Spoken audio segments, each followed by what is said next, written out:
तो नमस्कार दोस्तों, स्वागत है आपका हमारे यूट्यूब चैनल JR स्टोरी पर।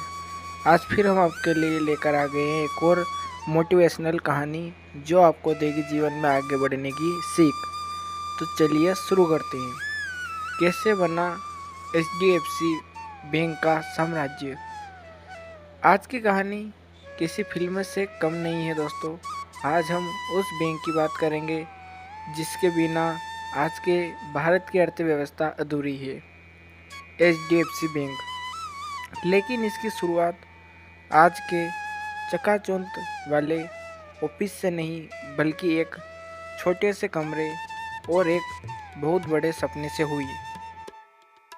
बात है 1970 के दशक की। उस समय भारत में आम आदमी के लिए घर खरीदना एक दुखद स्वप्न जैसा था। सरकारी बैंकों के चक्कर काटते काटते चप्पलें घिस जाती थी, लेकिन लोन नहीं मिलता था। तब एक इंसान खड़ा हुआ, हंसमुख भाई पारेख। उन्होंने सन 1977 में HDFC हाउसिंग फाइनेंस की नींव रखी।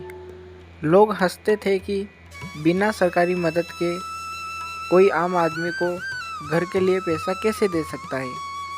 पारेख जी ने साबित किया कि अगर नीयत साफ हो तो रास्ता अपने आप बन जाता है।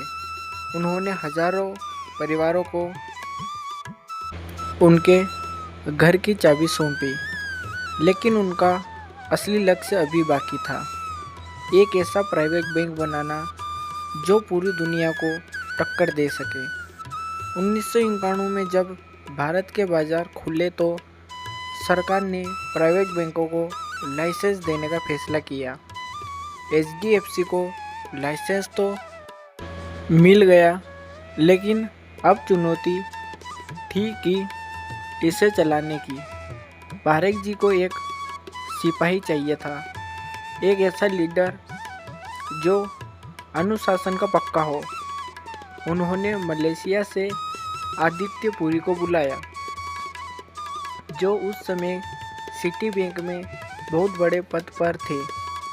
आदित्य पुरी जब भारत आए तो उन्होंने देखा कि यहाँ बैंकिंग का मतलब है कागज़ों का ढेर, सुस्त कर्मचारी और लंबी लाइनें। उन्होंने आते ही ऐलान किया कि HDFC बैंक सरकारी ढर्रे पर नहीं चलेगा। उन्होंने पहला ऑफिस मुंबई के वर्ली में एक छोटी सी जगह पर खोला।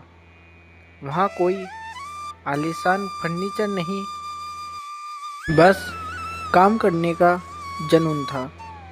पूरी साहब का एक ही नियम था, ग्राहक को बार बार बैंक ना आना पड़े, उसका काम एक ही बार में हो जाए।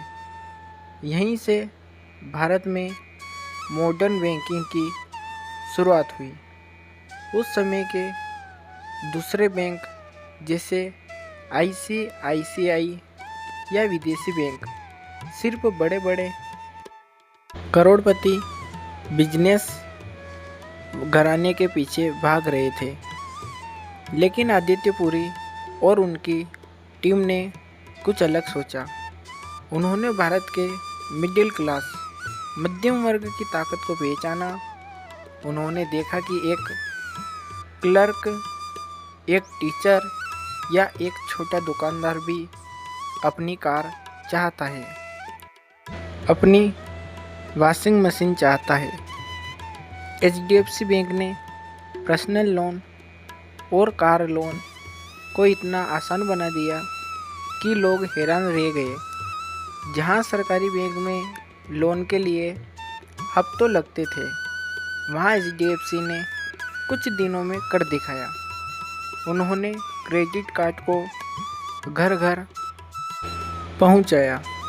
उन्होंने सिखाया कि ईमानदारी से लोन लेना और उसे समय पर चुकाना ही तरक्की का रास्ता है। इसी मध्यम वर्ग के भरोसे ने बैंक को वो ताकत दी कि आज उसकी जड़ें पाताल जितनी गहरी हो चुकी है। आज आप मोबाइल से पैसे भेजते हैं ये सब HDFC बैंक की दूरदर्शिता की वजह से संभव हुआ। साल 2000 के आसपास जब इंटरनेट नया नया था, तब इस बैंक ने नेट बैंकिंग शुरू कर दी थी। लोग डरते थे कि कंप्यूटर से पैसा चोरी हो जाएगा, लेकिन बैंक ने सुरक्षा और भरोसे का ऐसा जाल बुना कि आज लोग बैंक जाना ही भूल गए हैं।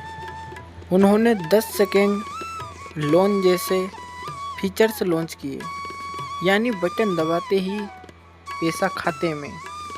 उन्होंने अपनी पूरी प्रणाली को सॉफ्टवेयर पर शिफ्ट कर दिया। आज जब आप किसी दुकान पर स्वाइप मशीन देखते हैं तो ध्यान दीजिएगा, उनमें से अधिकतर पर HDFC बैंक लिखा होता है। उन्होंने तकनीक को सिर्फ शहरों तक नहीं बल्कि छोटे कस्बों तक पहुंचाया। 2008 में जब पूरी दुनिया की अर्थव्यवस्था हिल गई थी, अमेरिका के बड़े बड़े बैंक बंद हो गए थे, तब भारत में एक ही खाताधारक का पैसा नहीं डूबा। HDFC बैंक उस तूफान में भी अडिग खड़ा था।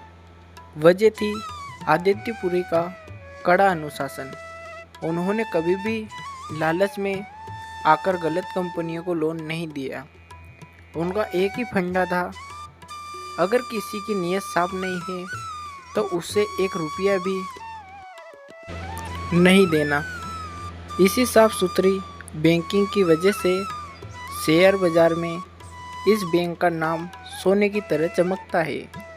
आज विदेशी निवेशक भी भारत में सबसे ज़्यादा पैसा इसी बैंक में लगाते हैं।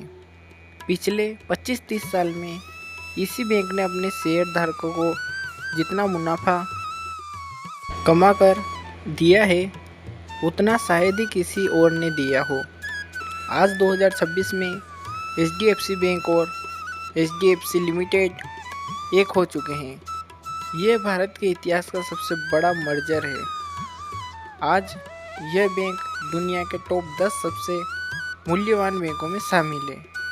आदित्यपुरी के बाद अब शशिधर जगदीशन इनकी कमान संभाल रहे हैं और बैंक और भी तेजी से बढ़ रहा है।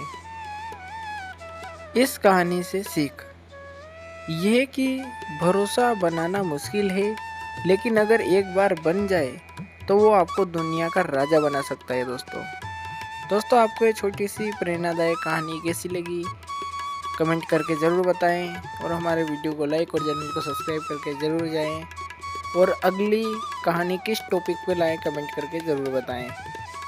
धन्यवाद।